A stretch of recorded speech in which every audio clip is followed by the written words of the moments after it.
Hi, welcome to Tent Talk, the Farmers Market podcast. This is the show all about farmers markets. Whether you're a farmers market manager, a farmer, or a food producer selling at farmers markets, or just a curious farmers market shopper, this is the podcast for you. For this week's episode of Tent Talk, we bring you another live episode recorded at the 2019 Intense Conference held last month in San Diego, California.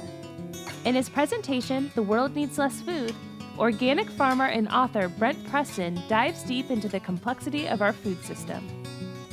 Though he doesn't claim to have a quick fix solution to these large issues, Brent offers an interesting paradigm shift for the way we approach food production.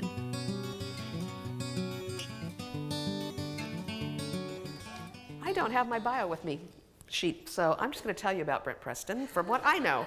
I know that he farms in a really, really cold place. He wrote The New Farm about his farm in Ontario, yes, north of Toronto, which I'm sure you can imagine when we're getting snow in Phoenix, Arizona this last week.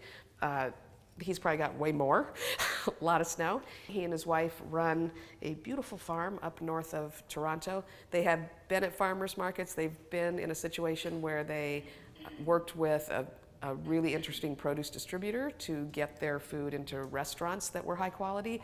They do amazing events on their farm. One of these days I'm going to sneak up for that big event with the great music.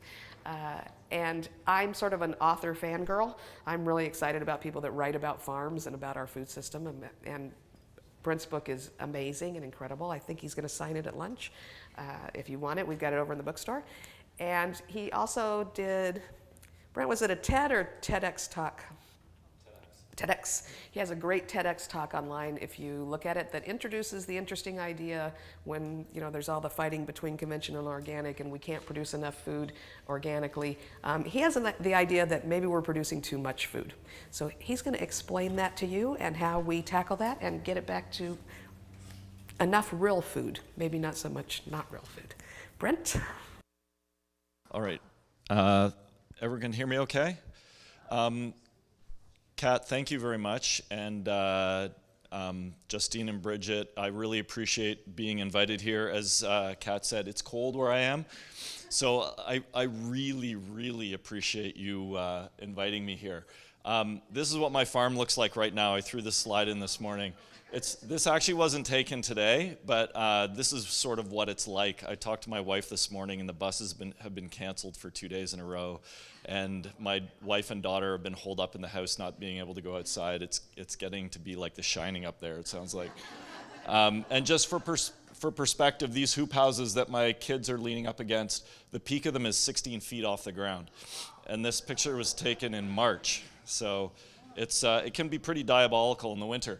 But the summertime is really lovely. I'm just going to give a quick overview of our farm and where we are. But we're a certified organic vegetable operation. Our biggest crop is cut salads, and our biggest customer is restaurants, but we do sell to retail stores as well. The farm is 100 acres. It's on the crest of the Niagara Escarpment, really beautiful part of Ontario. And we have about 20 acres of garden. About half of that is in production in any given season. We're in the Collingwood, Creemore area. Our little village near us is Creemore. It's famous for its beer. We had the first microbrewery in Ontario, so that's how everyone in Southern Ontario knows about us. But we're about an hour and a half drive from downtown Toronto. So we have a population of close to 9 million people within a 2-hour drive of our farm. So we're really lucky to have a big market, to have a big, prosperous, multicultural, thriving city on our doorstep. And a lot of our food ends up going down into the city. Quickly, I've tried to figure out different ways of giving the backstory really quick, but my wife grew up in Vermont, and lest you think this is just a generic representation of the beautiful hills of Vermont, that was her house right there. She grew up on a sheep farm outside the village of Williamstown. I grew up in suburban Toronto, and lest you think this is a generic representation of suburbia, that was my house right there. Our suburb is called Scarborough. Mike Myers is from the same suburb, so if you've seen Wayne's World, you know where I come from. We met working overseas. I'm going to ask you to move to this side of the stage so we can see you better. Oh, I'm sorry. I didn't want to. You're perfect. Okay. We met working overseas. My wife and I both worked for many years, primarily in Africa, on human rights and democratic development work, working for international NGOs. We met in Malawi in the early 1990s. This picture was taken in East Timor in 1999, these pictures, and we almost got killed there. So after a really great career of working overseas in international development, we decided to settle down and have kids, and we moved to Toronto. And we were normal people in Toronto. We had jobs. I worked in journalism, and Gillian was a management consultant. We had a couple kids. We had a nice house. We had lots of friends. We did normal urban things. And then after our second child was born in 2003, we started to get this nagging feeling. And I don't know, you probably don't get this down in the States, but we had this sort of this overall feeling that things weren't really headed in the right direction. Like that. You guys probably never felt that.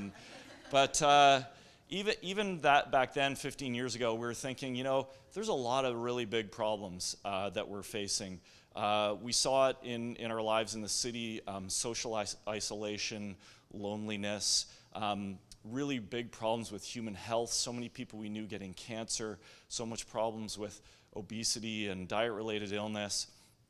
And then all of the environmental problems that we're seeing all over the world. And the biggest one, of course, was climate change. And there's so many stats, climate change stats out there, but this is one that really affected me at the time and really still hits home for me. So when I give talks at universities, for example, often in the audience, there isn't a single person who was born before 1985. So we've got decades of time where we haven't had a single month where the monthly global average temperature was below normal. So as these stats started piling up in 2003, Gillian and I decided that we had to do something about it. And we didn't really know what, but we somehow came up with the idea of buying a farm. So we bought this farm completely on a whim, not really being able to afford it. It was 100 acres, completely run down, hadn't been farmed intensively for a long, long time, really crappy house. We found a big, huge snake living in the attic. Like, it was pretty rough. But we made this leap with kids who were 1 and 3 years old, and we moved out of the city, and we decided that we would start a farm. It's becoming a more and more typical story. So from the beginning, because we came from a human rights and democracy kind of background, because we were moving out of the city in response to all of these problems that we're seeing, we started out with some really core values that we identified at the very beginning that we wanted to guide our farm and our business. So sustainability, obviously we wanted to farm in a way that was sustainable, that was going to be environmentally sustainable, but really critically we wanted our farm to be financially sustainable. So both of us were committed to this idea, and our goal was to have a farm that supported both of us 100% on the farm, which we didn't realize at the time was a totally unrealistic goal. We wanted to grow really high quality food. We wanted food that was going to nourish our friends and our community members and the people who bought it. And we wanted to build community around our farm. So we wanted to be our farm to be a place where people could come together around food, where we could build community, build connection, and combat some of this loneliness and isolation that we're seeing all around us. But in addition to these three ideals or three principles, we also had one rule. And it was similar to a rule that Charlotte was talking about yesterday when she was talking about identify your ideal customer. So we had the same rule, but we flipped it on its head. So our rule was that we wouldn't work with assholes. So because we were finally running our own business after working for other people for many years, and because we wanted this business to reflect our values, we decided from the beginning we were only going to work with people who shared those values. And there's nothing more satisfying than firing a customer who's an asshole. So we launched the farm after being on the farm for a couple of years. We launched the business. This was our very first garden in 2007. We plowed up part of our front lawn because it was the only place we could get water to the garden. It was less than 1/10 of an acre, and we embarked on creating the absolute stereotypical small vegetable farm. So we grew everything you can imagine. We started out with a Elliott Coleman hoop house made out of electrical conduit and plastic in the backyard. We raided the seed catalogs and bought every kind of weird vegetable seed you could imagine, some of which you can see were kind of terrifying to our children. There's a spiky Armenian cucumber. We grew multicolored beets, all different colors of cauliflower, every variety of tomato that you can imagine, carrots. We did everything with a walk-behind rototiller. That was the only piece of machinery we had because we didn't have any money, and Elliott Coleman told us you could manage 3 acres with a walk-behind, so how hard could it be? We planted everything with a 1-row push seeder. This was taken a few years later when we actually had a proper greenhouse, but you can see up against the edge of the greenhouse, that's snow piled up there. So we're trying to get an early crop in the spring. We thought, in a small farm you need to have animals, so we bought pigs. We bought 100 laying hens, and we sold eggs at the end of the laneway and wherever else to the knitting club in town and anywhere else we could figure out to sell them. And then every Saturday morning, we would pack up our pickup truck with as much stuff as possible, and we would drive 10 minutes into the village of Creemore, and we would sell everything at the farmer's market. And it was a beautiful farmer's market. It was weekenders from the city, retirees, people who had lived in the community for 5 or 6 generations, and it was an absolutely amazing way to become part of the community as newcomers. People could see who we were, they could understand what our role was in the community. Our kids would run wild through the village while the market was going on, and it was an absolutely idyllic, wonderful way to join this new community that we found ourselves living in. And when we would meet our farming neighbors, because all of our neighbors were farmers and they're all conventional farmers, we would explain to them, we're practicing this new kind of agriculture. We're serving the local market. We're building community. We're helping the environment. We're doing all these great things with this new kind of agriculture that's really going to make everything in the community better. And when they looked at us and looked at what we were doing, they didn't actually see all the things that I just showed you. What they saw was this.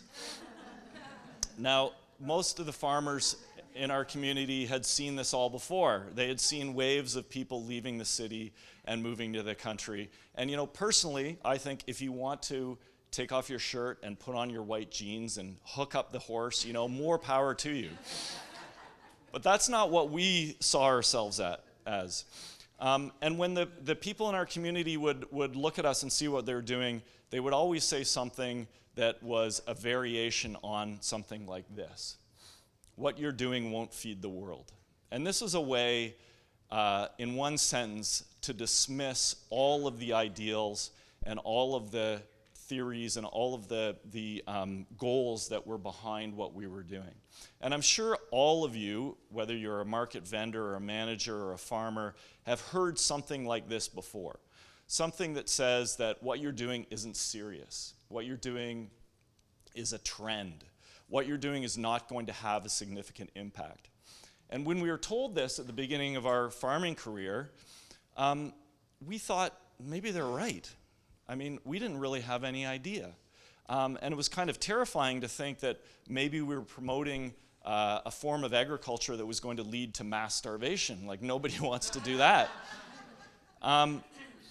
So it really got us thinking. And we realized the longer we lived in this community that the reason people said this, and the reason that this was the general idea among the population that organic farming can't feed the world, that small-scale farming can't feed the world, is because big agriculture has promoted this message over and over again for decades. So when you look at the websites of all the big agricultural input companies, they're full of statements talking about how we have to feed the world. The purpose of chemical-intensive monocrop agriculture is to feed the world. It's the only way we can feed this growing population that we have. So we see this message over and over again, and it's been deeply internalized by the mainstream farming community all over North America and in much of the world. And it's pervaded out into the general population, and it's become really, really pervasive. The message is always, we need more food. We have more and more people, rising standard of living around the world. We need more food. Well, we started really thinking about this as we were just in the early years of our farm and trying to think about whether or not this was true and what it meant for the kind of agriculture that we were trying to practice. Now, the little red dot there covers the whole, what's now 20 acres of our production land on our farm. And this picture's somewhere around 10 miles across in each direction. And up in the top right corner is the little village of Creemore where we go to the farmers market. In all of this area, as we sort of got to know the community better, we realized that the farms were almost all exactly the same. They were all producing commodity crops using a lot of machinery and a lot of inputs. So fuel, fertilizer, pesticides, lots and lots of inputs. And really they were only producing 5 things in our neighborhood: corn, soy, wheat, canola, and hay. All of those things were being traded on the international market. Our neighbor down the road, Bill, who grew soybeans, he'd get up every morning and check the soybean futures coming out of Chicago, and sometimes he'd forward sell his beans to a buyer in Japan 2 years in advance. He's selling his crop from 2 years from now, already sold to a buyer in Japan, his soybeans. So it's a completely internationalized market.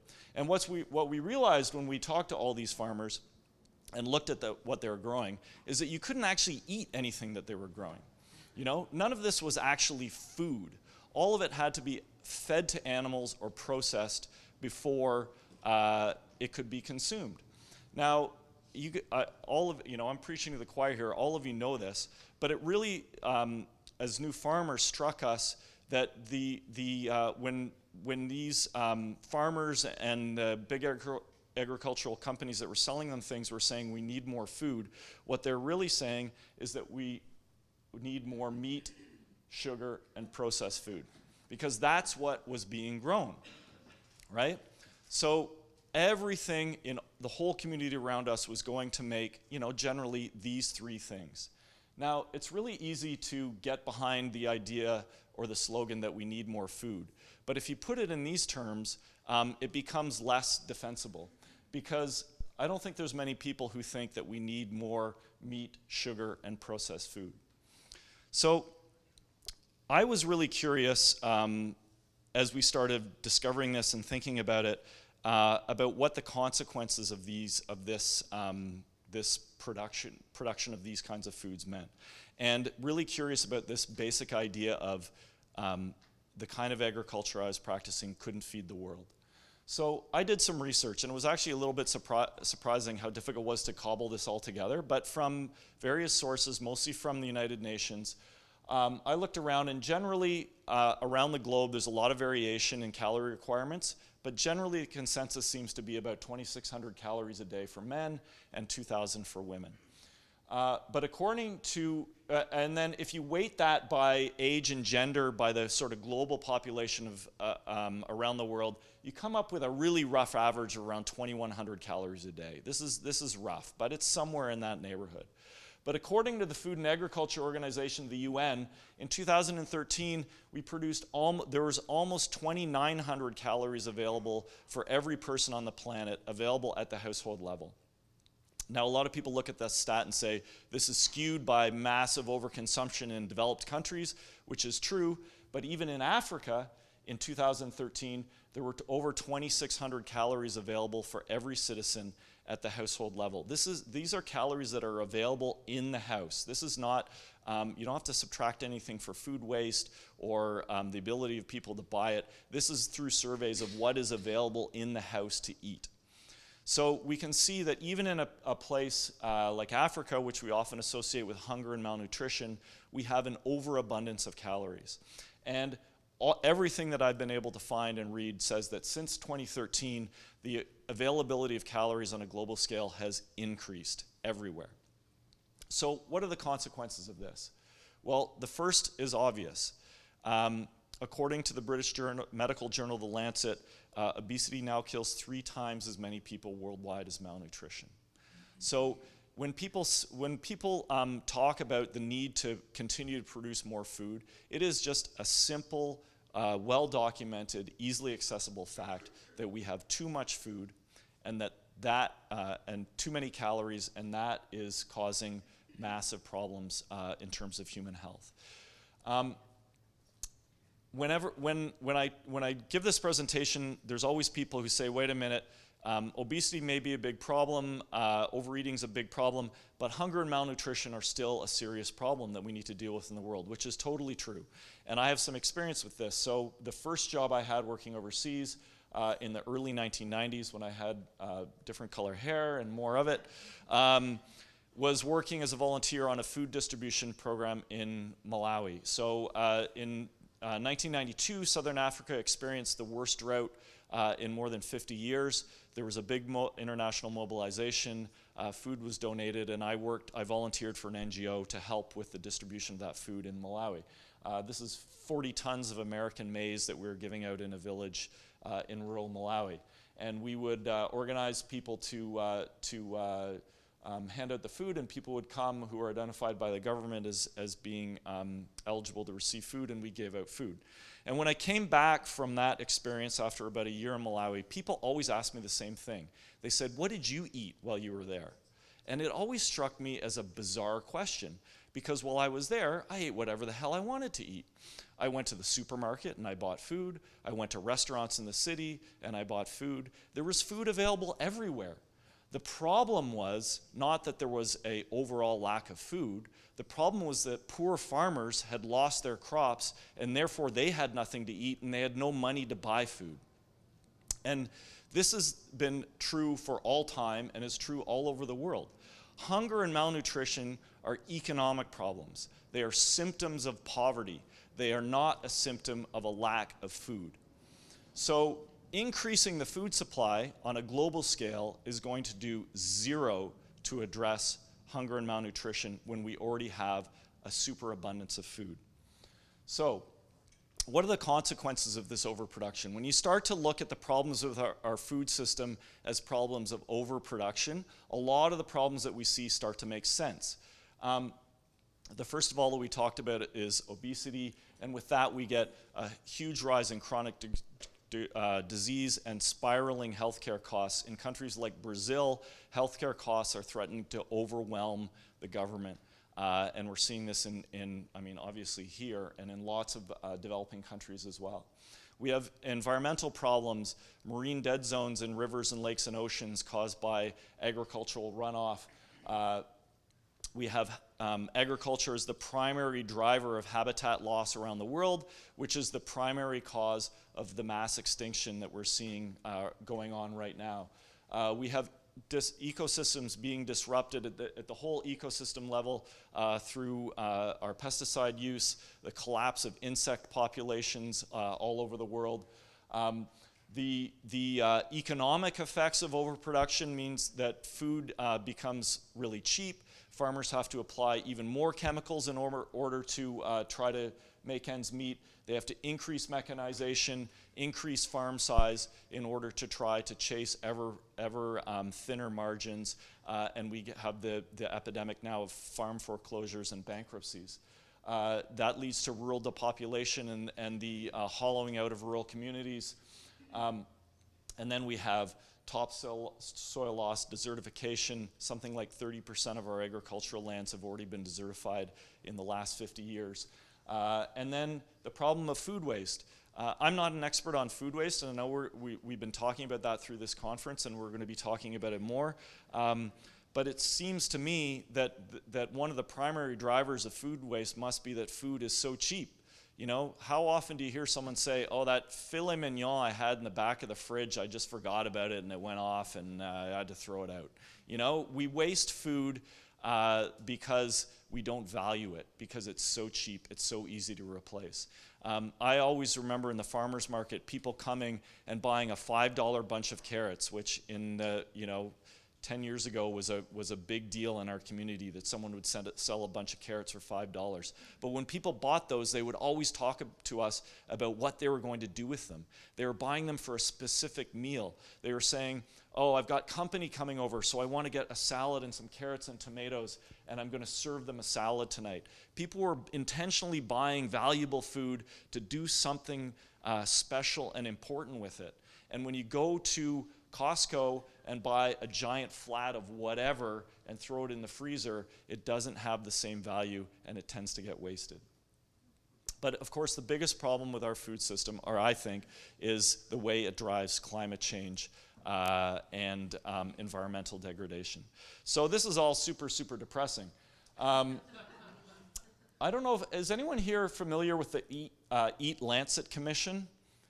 Anyone? I really urge you to look at this. This is a brand new report that came out last month.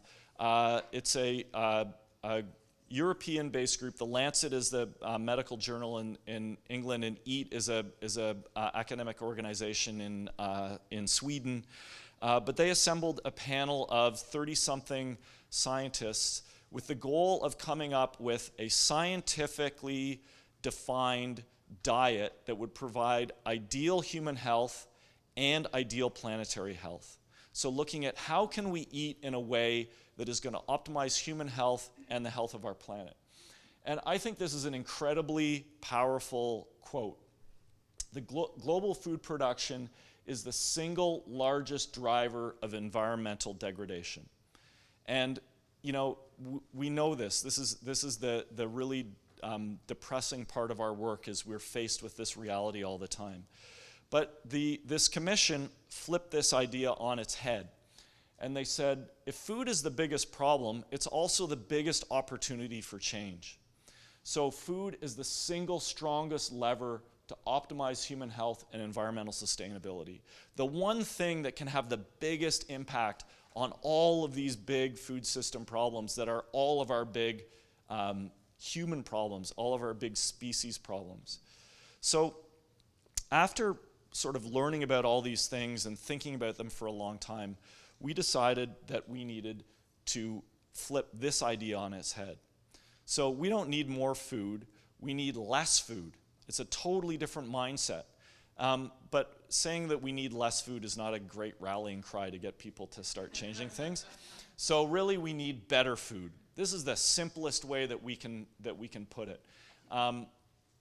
So what does that mean for a small farm like ours if we want to produce better food?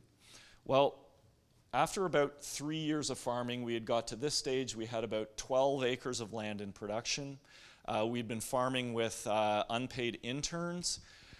We'd been producing primarily for the farmers market and growing a really big diversity of crops. And we realized that if we were going to grow better food and we were going to contribute to a better food system, that we needed to make some changes. And primarily, we needed to make sure that we were economically viable, that we were a real business. So we set out to do that. We did a few things. First of all, we specialized in the things that grew well on our farm, did well on our microclimate, that we enjoyed growing, and that sold well.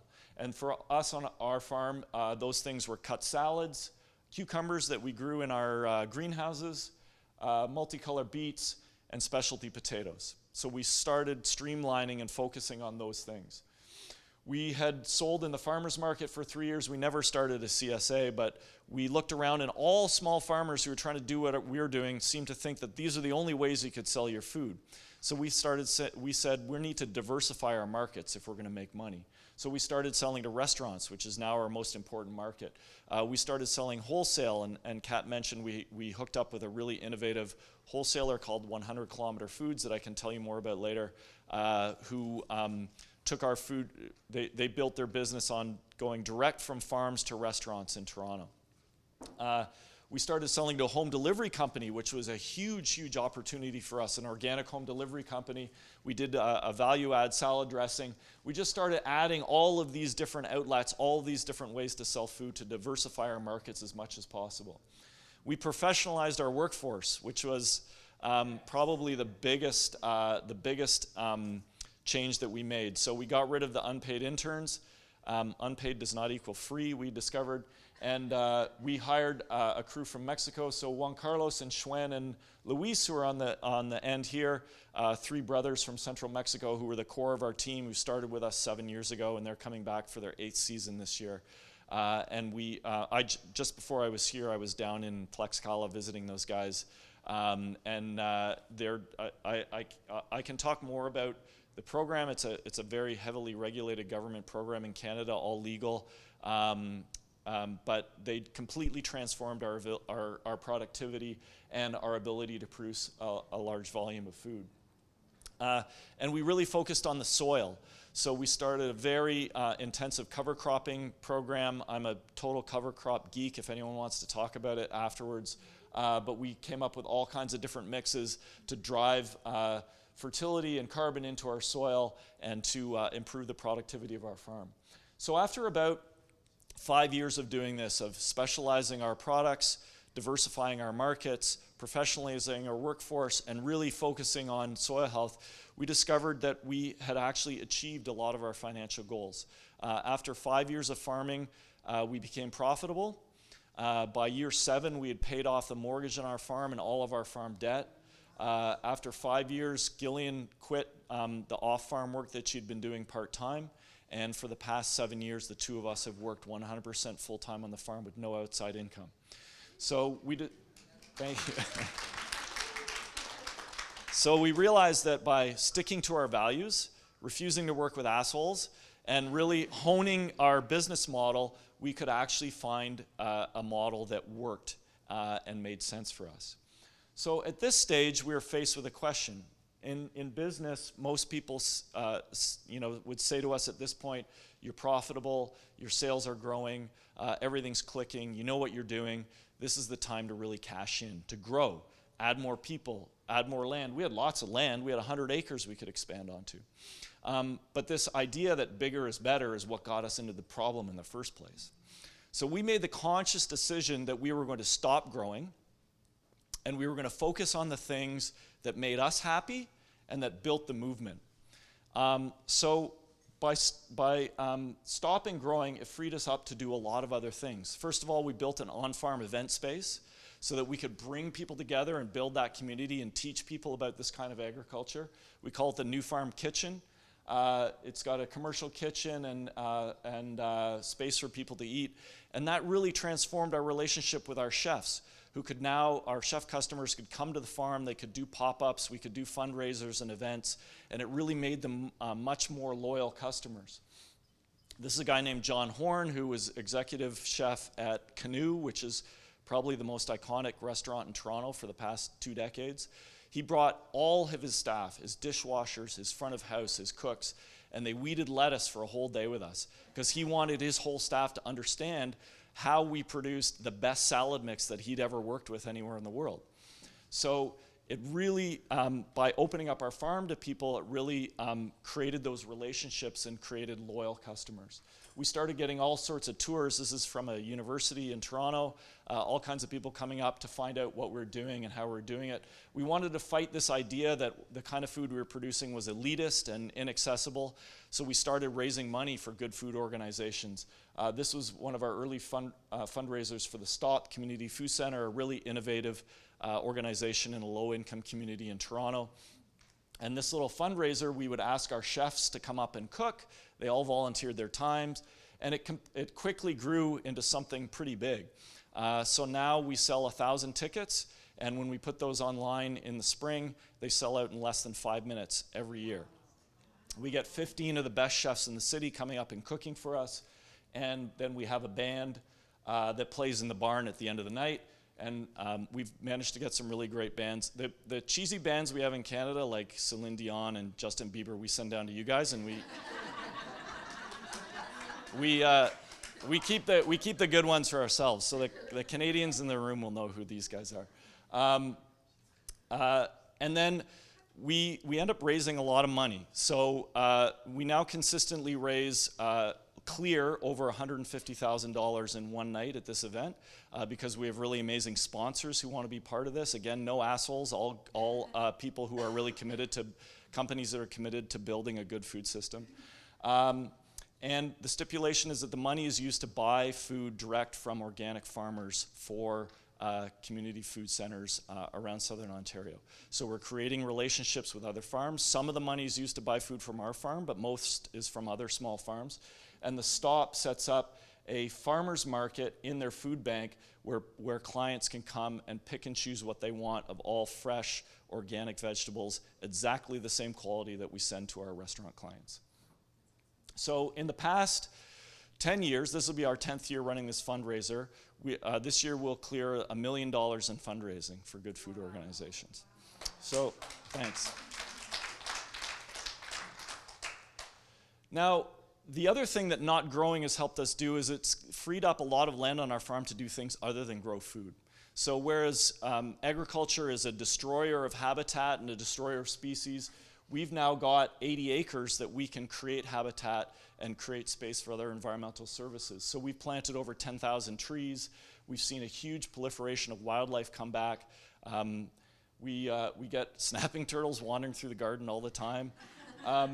And our farm has become this incredible haven for pollinators. The farm is literally buzzing. There's so many pollinators around, and to see that transformation over the last 15 years has been really incredible.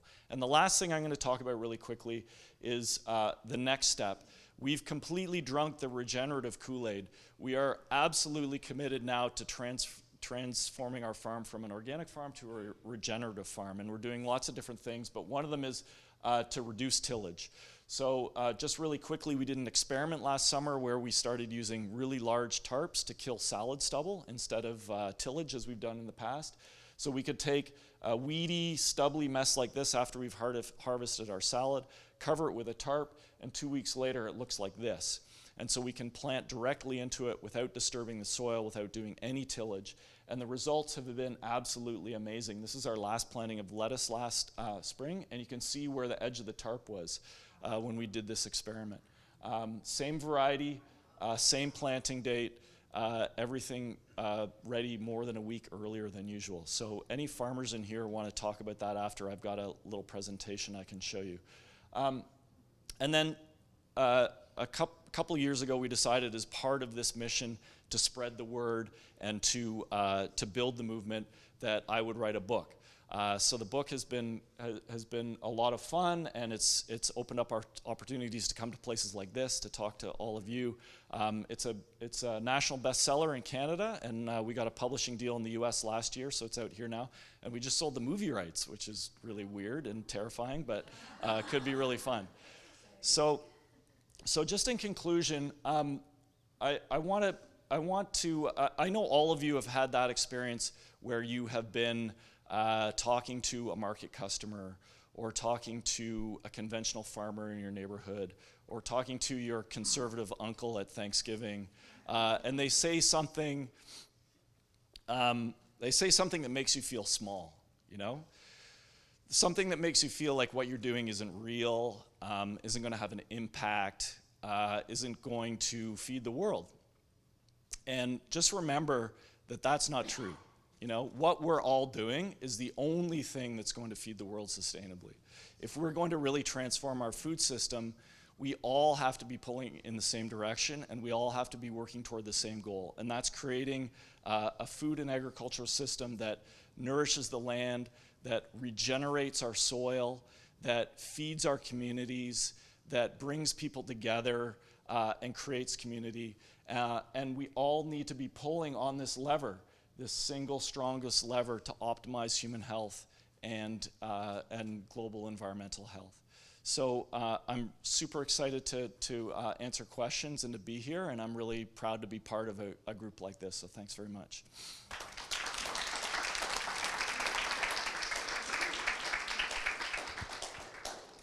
So we have some Q&A here. Does anyone have a question?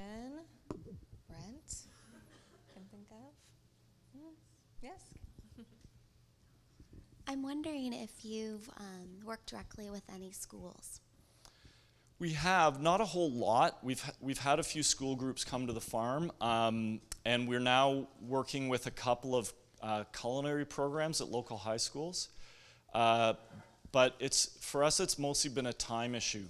It's difficult to find time to do that properly and to work that into our business. But it's something that we're trying to figure out. We're looking the next phase of development of the farm. We're looking to create a more formal sort of education component, and really interested in the stuff that Brooklyn Grange is doing with setting up a separate nonprofit. We've been actively considering that, but so far we haven't done as much with schools as we wanted to. Other question? Other questions for Brent? Okay. Well, Ben always has a question. That's good. Thank you for sharing your story. I really like how you bring together the different aspects of sustainability into a nice, clean package.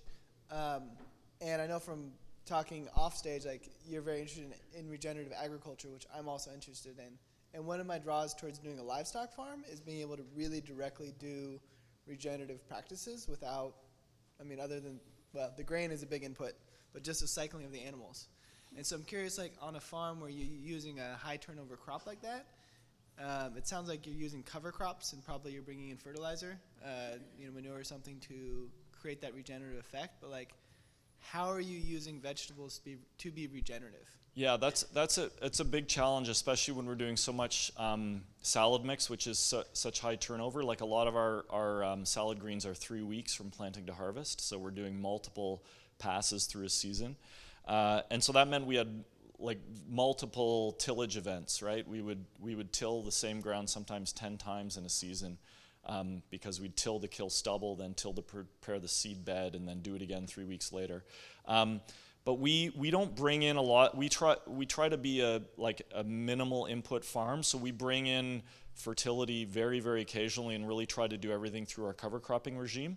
But what we've realized as we're going down this regenerative road is that we need to integrate animals into our production system. So that's the next step that's happening this coming season. We've got a handshake deal with a cattle farmer down the road who's going to graze his animals on our farm, and we're going to use those cattle to manage our cover crop rather than doing it mechanically. So we don't know exactly how it's going to look. This year is going to be a bit of an experiment, but also, a lot of the trees that we planted are now big enough that we can graze cattle amongst them. So we can start some silvopasture on the farm and really start driving carbon into the soil. So that's the goal. We resisted animals for many, many years. We were a vegetable farm, and our early experiments with pigs were not that great, similar to what we saw in that traumatizing film last night. So we've resisted animals, but we now realize that they're pretty essential. Hi, Brent. I have a question over here. Mm-hmm. So I remember also when we had you on our podcast. Sorry, I'm over here in the corner. You're like, where is that voice coming from? You kind of told us about how your neighbors and the people in the community kind of thought you were these, wacky hippies coming in from the city. Has the community's perception of you changed over the years, or how have you built your relationship with your surrounding farms now that you have proven to be successful? Well, there's the proven is a difficult word, because they're definitely still. Generally our community is extremely harmonious, and especially for a community that's so diverse in terms, it's socioeconomically extremely diverse. We have really pernicious urban or rural poverty, and then you could drive down a laneway and come upon a $10 million mansion of someone, weekender from the city, and it's a very, very, it's almost completely white, but it's extremely diverse in a lot of other ways. So generally things are really harmonious, and people are all very accepting and get along. There are still people in our community who don't think that what we're doing is real, who think that, I hear stories from friends that people say that you've got family money, that you're not really making any money on the farm. There's a strong perception in a lot of places I've realized that anyone who says they're making money farming is lying, So we haven't fully overcome that, but there's a lot of, for example, the farmer who's going to run his cattle on our farm is a straight up conventional old school farmer. His family has a huge potato operation. And he is talking to us about regenerative grazing techniques and how we can move the cattle really frequently to get all the benefits we want, how we can graze off the cover crop. And he knows that we're legitimate farmers who are professional and know what we're doing, and so he's willing to work with us. Yeah. I'll do one quick, Okay. and then, well, he had it over there. I thought the farmers market that they're doing at the food bank, where they let the actual recipients shop from the farmers, even though they're not spending the money there. Just to clarify, we're always looking at food deserts, and the conversation we had yesterday afternoon about more markets and some of the ideas that Megan Bomba had. If I'm understanding you correctly, those farmers aren't donating that No. food, right? No. You're raising money and you're finding donors and supporters so that the farmers can still get paid and the good food can still get to the folks who need it, right? Absolutely. Yep. Okay, yeah, that's always my concern is the food banks or the recovery organizations here that want the farmers to donate crops to them. And it's a great idea to get fresh food to people who are in food deserts and things, but farmers cannot be philanthropists, generally speaking. Those are not the folks with the big money. For sure. And the guy who started, who was running the Stop Community Food Center when we started working with him in UNAT, has founded this organization called Community Food Centers Canada, which is an incredible organization. A guy named Nick Saul. We started out by trying to donate food to him. And he said, we're not going to fix our food problem on the backs of farmers. So he insisted from the very beginning that we get paid. And our whole program is predicated on the idea that farmers get paid full price. We don't want any discounts, we don't want anything else, but we also want full quality. We want the best that you can produce. So there are lots of companies and individuals who want to be part of this movement, who aren't farmers, who live in the city, who have lots of money, and they're very willing to come. And our sponsors, our minimum sponsorship is $5,000 for this event, and most of them do it because that's the only way they can get tickets. So we're selling it, man. Like we are unapologetically charging top dollar for everything we produce, and we are unapologetically charging people top dollar to be part of this event because we need the money. Yeah. One more question over here. Yeah. Long time ago, I went to suburb of Ontario and I saw, and this was before I knew about organic stuff, and there was signs of Monsanto this, Monsanto that. Is it still happen? Is it still there, or like Yes, I'm just wondering how you do organic farming next to Monsanto, populated area. Oh yeah, for sure. All of our neighbors are conventional farmers who are using treated seed, using systemic pesticides, spraying their crops.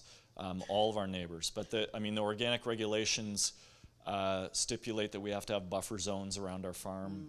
That was the first thing we did when we started planting trees, is plant windbreaks all around the perimeter of the farm to try to minimize pesticide drift and everything. But the thing that I stress to people when we're talking about, because around Toronto there's a huge movement around local food as well, as lots of places in California and all over North America.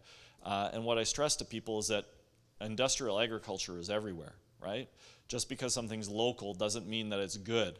We need to be talking about how food is produced, who's producing it, who's benefiting from it, not just where it comes from. But our industrial food system is as strong in Ontario as it is anywhere else, for sure. Can I have one last question? I'm interested to know the success of having lots of people in your farm. What kind of marketing effort that you put into it so that you get massive amount of people coming to the event? It's sort of a double-edged sword, because I don't really like people all that much. So Gillian, my wife, she's more the driving force behind getting lots of people on the farm. So I love the idea of having people there and telling them about the way we do things and educating them. But the reality of having them in my space is not always the greatest. So we're trying to find a balance where we where we can do that outreach and relationship building and everything, but not be, but still have some private space. So we're actually this year trying to physically demarcate some space on the farm that's ours, that's private, and some areas that are more public and part of the business. So it's trying to find that balance. But what we've noticed in the last couple of years is this overwhelming demand for experiences on farms. Like everybody wants to be on a farm and to do anything, right? And it's a huge opportunity. It's a huge business opportunity. We've got now legalized marijuana all across Canada, recreational pot, and we had a pot company that asked to do a corporate launch on our farm last summer. And so we said, this is one total sellout. We're like, they're gonna pay us a lot of money, and so yes, we will do it. And they brought all these media influencers, and they set up a huge tent city where people stayed over in these glamping tents, and they're all tweeting this stuff, and all of a sudden we started getting phone calls and emails constantly, I want to come and glamp on your farm. I saw the glamping tents. It was just through social media. I want to come and glamp on your farm. And we're like, those tents left last week, and we're never doing that again. But there's so many opportunities for farm businesses to make money off on-farm experiences. Hi, I have just a question and a follow-on around, and it has to do with your cover crop methods. Yep. And the animals that you have. I wonder, how long did you have animals on your farm before you decided that was not the right thing to do? And around your cover cropping and reconciling that with the no-till methods, like, are you also like tarping your cover? What are you doing about the cover crop once it's done its job? We're still trying to figure that out with the cover crops. With the animals, we've always had chickens and laying hens and turkeys for our own use. Uh-huh. We've always raised those on the farm, and we used to raise 2 or 3 pigs a year, and we'd kill and butcher them on the farm for events and our own use and things. But we stopped doing that maybe 5 or 6 years ago, just because it was awful and took a lot of time. But and you everything. Still have chickens. We still have chickens, okay. But those are for our own use. We don't sell those. But with the cover cropping, that's the challenge, is to figure out how to go from cover crop to vegetables without tilling. And we may have to have one tillage event there, but we're using a lot of winter kill cover crop. So we plant it in the summertime, and then it gets killed by the frost. We're using all winter kill varieties, and then in the spring, it's fairly well broken down, and maybe we'll have to do one pass with the tiller, and then we plant and tarp and continue on after that. Okay. So that's still a work in progress, figuring all that stuff out. Excellent. All right, we have time for one more question.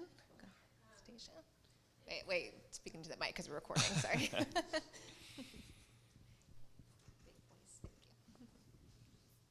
Thank you, that was amazing and inspiring. The tilly is great for just churning in that last little bit of salad stubble, as you call it.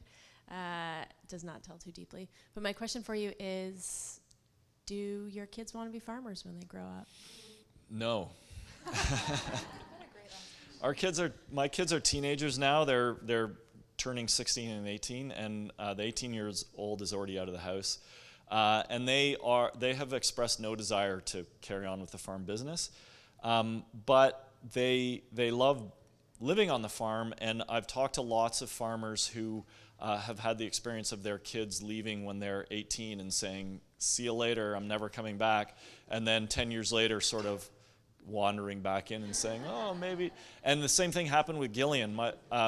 She left the farm in Vermont when she was 17 and said, "There's no way I'm ever going back to that." And when we first bought the farm, she said, "Okay, we'll buy the farm, but you have to swear that we're never going to be farmers." And people change over time, so you never know. Well, thank you so much, Brent. If we can give him a round of applause, that was amazing. Thank you.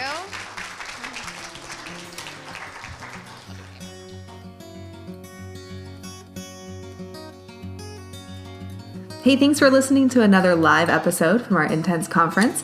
Please leave us a review on iTunes and let us know how you liked today's episode. Be sure to subscribe to our podcast so you don't miss the next one. And if you want more farmers market tips, you can subscribe to our weekly newsletter at intensebusiness.com and follow us on Instagram at intensebusiness. That's INTENTS, business. The 2019 Intense Conference was such a hit. Please keep in touch with us via social media and keep an eye out for exciting news about what's next for Intense.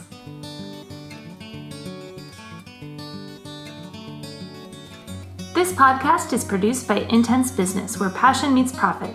Today's episode was recorded and edited by Justine Marzoni Mead. Original music by David Mead.